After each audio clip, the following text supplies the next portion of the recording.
शरद पवारांना आरक्षण देता आलं नाही.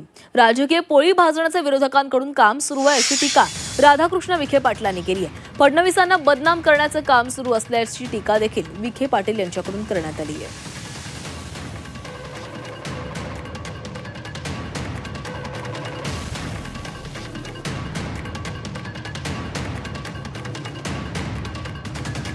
ज्या विरोधकांनी आरक्षण घालवलं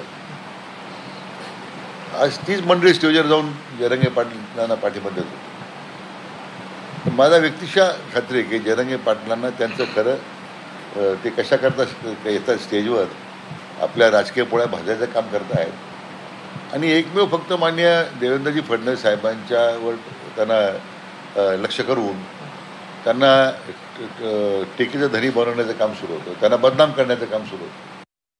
शरद पवार साहेब 4 वेळा मुख्यमंत्री होते, त्यांना कधी आरक्षण देता आलं नाही.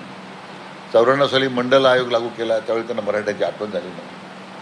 आता ते ज्ञानामृत देतात मला की केंद्रामध्ये घटनादुरुस्ती केली पाहिजे. 10 वर्ष आपण केंद्रामध्ये मंत्री होता, सरकार राज्यामध्ये UPSच होतं ना.